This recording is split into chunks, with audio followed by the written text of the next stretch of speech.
Here's a review before you do that quiz so you can try to understand it again. So here's a function I want to graph. Step one is to factor it. So when I look at the numerator, it's a simple trinomial. Two numbers that multiply to negative 3, and the same two numbers add to 2. So that's going to be positive 3 and negative 1. And of course, if you want to draw a diamond, you can draw a diamond and you can factor it that way if you want to.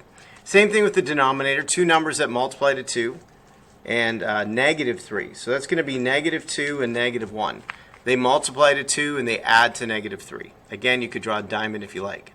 Now, notice a factor divides out.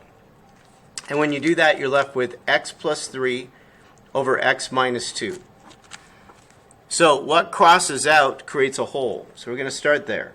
So we crossed out x minus 1, make it equal to 0 and solve it.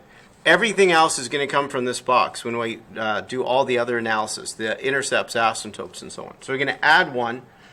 So the x value of the whole is 1. Then plug that into the reduced function. So that's 1 plus 3 and 1 take away 2.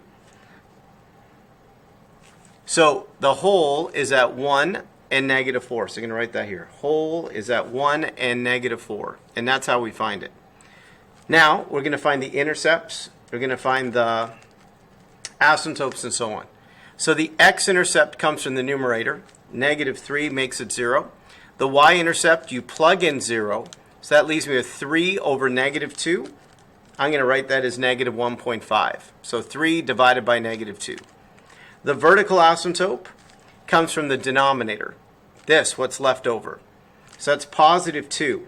Because positive 2 makes the bottom 0, which is undefined. The horizontal asymptote are the power terms. So either one will give you the same. X divided by x, x squared divided by x squared, both of them give you the answer 1. The domain, be careful here, there are two numbers x cannot be. So the x coordinate of the whole and the x coordinate of the vertical asymptote. So positive 1 and positive 2, there are two numbers that x cannot be. All right, now we're ready to graph.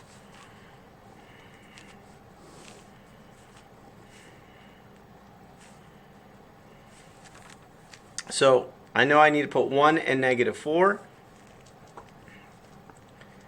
We have 2.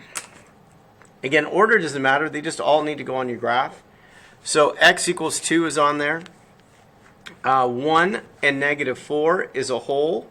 So I go to 1. Whoa, I didn't go to 1 and negative 4. Sorry, 1 and negative 4. That's on the other side. There it is.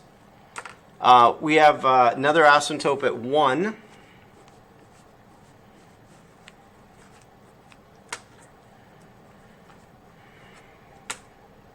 And then points. We have a vertical x-intercept at negative 3. And a y-intercept at negative 1.5. So negative 3, negative 1.5. Now we're going to put the pieces together. So the 2 points in the whole, they go together and curve. So we have the end behavior, connect the points, draw to the whole, hop over the whole, and it goes to negative infinity. So the behavior at the vertical asymptote is either negative or positive infinity. And the end behavior goes to the horizontal asymptote. We still need another point on the right side. So I'm going to plug in positive 3, which is to the right. So if I do that, 3 plus 3 is 6. 3 take away 2 is 1. And now I have another point that I can plug in, which is at 3 and 6.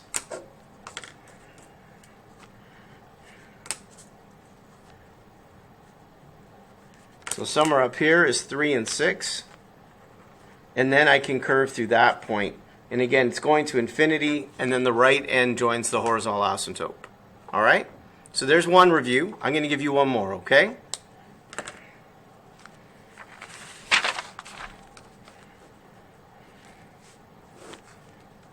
So 3x squared plus 4x minus 4. X squared plus 3x plus 2. All right, write that down. And together we're going to do it. So step one is to factor this. So I'm going to draw the trinomial. This one I am going to write out. So 3 times negative 4 is negative 12. And then 4 underneath. And I need two numbers that match here. Now, at this step, I would do this. I think it's easier to do this. Is you take the leading number, 3, and you divide both numbers by 3. Now, 6 divided by 3 is 2. And then slide the denominator in front, and you get 3x minus 2. I think that's easier to factor this way than it is the other way. We need to be able to factor it. So the two factors are x plus 2 and 3x minus 2. If you're comfortable factoring a different way, that's what you should do. The denominator, two numbers that multiply to 2 and add to 3, that's 2 and 1.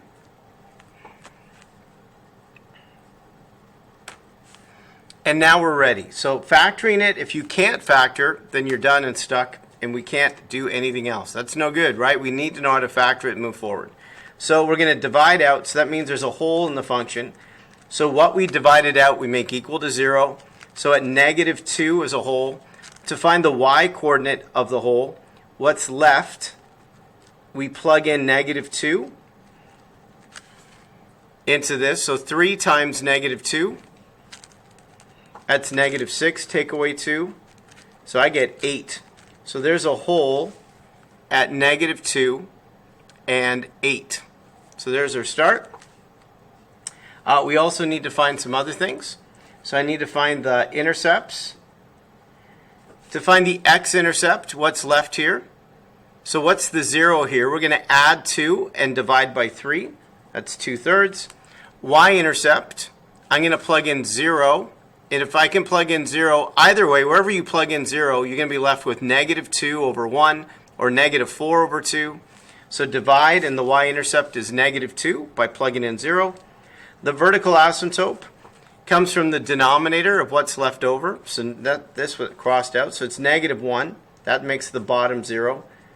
The horizontal can come from either here or here, so 3x over x, or 3x squared over x squared. So when I divide it, I'm left with 3. So 3x squared divided by x squared, I'm left with 3. And then the domain, so be careful again, there are two numbers x cannot be. So the x coordinate of the hole, which is negative 2, and the vertical asymptote, which is negative 1. So there's the domain restrictions. Now we're going to put the graph together. I know I need to count up to 8. 1, 2, 3, 4, 5, 6, 7, 8. So I know I need to get to 8 because the hole's at 8. 1, 2, 3, 1, 2, 3. See where we're at? So the hole is at negative 2 and 8, which is right here. We have an asymptote at negative 1